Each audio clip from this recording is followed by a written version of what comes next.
அனைவருக்கும் வணக்கம். இன்றைய பதிவில் பெண்களாலும் விஷத்தாலும் சர்ப்பத்தாலும் ஒருவருக்கு ஏன் தோஷம் ஏற்படுகிறது, இதற்கான பரிகாரம் என்ன என்பது பற்றி பார்ப்போம்.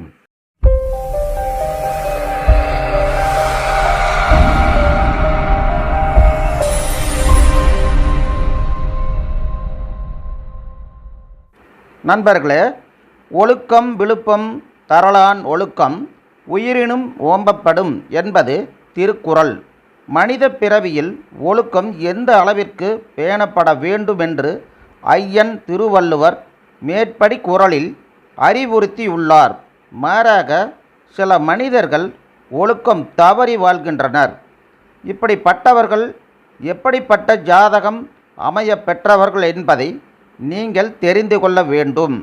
ஒருவருடைய ஜாதகத்தில் லக்கணத்திற்குரிய கிரகத்துடன் 6ஆம் வீட்டிற்குரிய கிரகமும் சுக்கிரனும் சேர்ந்து காணப்பட்டால் அவர் ஒழுக்கக்கேடு உடையவராக வாழ்வார். அவருக்கு அந்த தசையோ புத்தியோ அந்தரமோ நடக்கும்போது ஒழுக்கக்கேட்டிற்காக ஒத்துழைக்கும் பெண்களால் ஆபத்து ஏற்படும்.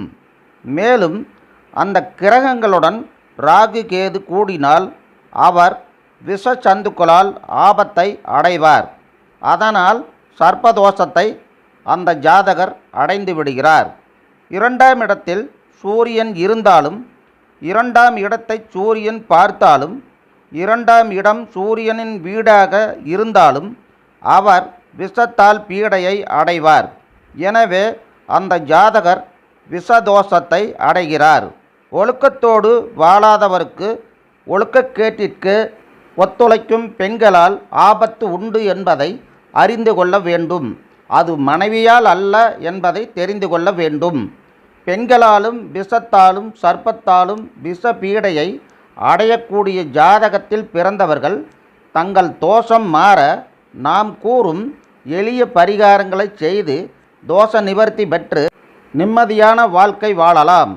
எனவே நாம் முன் சொன்னபடி ஜாதகம் அமைய பெற்றவர்களை மனம் முடித்து கொண்ட பெண்கள் தீர்க்க சுமங்கலியாக வாழ்ந்திடவும், கணவருக்கு பிற பெண்களாலோ விஷத்தாலோ விஷ ஜந்துக்களாலோ தோஷம் வராமல் இருக்கவும், பீடை அகன்றிடவும் சர்வ வல்லமை படைத்தவரான ஆஞ்சநேயரை நாட வேண்டும். 27 சனிக்கிழமைகள் தொடர்ந்து ஆஞ்சநேயரை தரிசித்து மஞ்சள் திரி போட்டு விளக்கு ஏற்றுபவர்களுக்கு நாம் மேற்படி சொன்ன தோஷத்தால் ஏற்படும் பீடைகள் விலகிவிடும். வெளியூர் சென்றிருந்தால் அந்த ஊரிலுள்ள ஆஞ்சநேயருக்கு விளக்கு ஏற்றலாம். பெண்கள் தொடர்ந்து எப்படி 27 வாரம் விளக்கேற்ற முடியும் என்ற சந்தேகம் வரும். விளக்கு ஏற்ற முடியாத சந்தர்ப்பம் உள்ள காலகட்டத்தில் அவர்கள் பிள்ளைகளாலோ குடும்பத்தில் உள்ள மற்ற உறுப்பினர்களாலோ விளக்கு ஏற்றலாம். ஆஞ்சநேயர் தரிசனம் தீய ஒழுக்கத்தையும் விஷச்சந்து பீடையையும் சர்ப்பதோஷத்தையும் மாற்றிவிடும். மேலும் திருமணம் ஆகாத 10 வயதுக்கு மேற்பட்டவர்களுக்காக அவர்களது பெற்றோர் ஆஞ்சநேயருக்கு தொடர்ந்து 27 வாரத்திற்கு மஞ்சள் திரி போட்டு நெய் விளக்கு ஏற்றி வர வேண்டும். தோஷம் மாறும், ஒழுக்கக்கேடும் அவர்களுக்கு வராது. மேலும் இது போன்ற எளிய பரிகாரங்களை ஆலயம் சென்று தரிசிக்க முடியாதவர்கள் வாழ்நாள் முழுவதும் நாம் கூறும் ஆஞ்சநேயர் துதியை காலையில் ஒரே நேரத்தில் 9 முறை பாராயணம் செய்து வர நன்மைகள் கிடைக்கும்.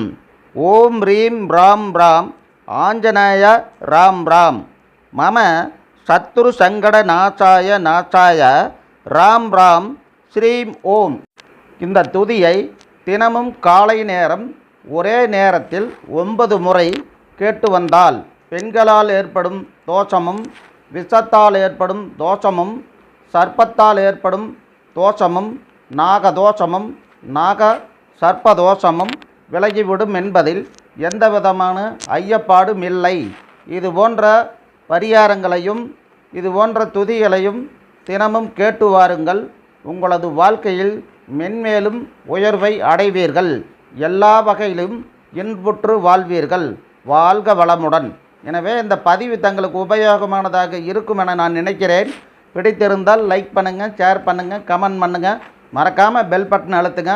அடுத்த பதிவில் விரைவில் சந்திக்கலாம். நன்றி, வணக்கம்.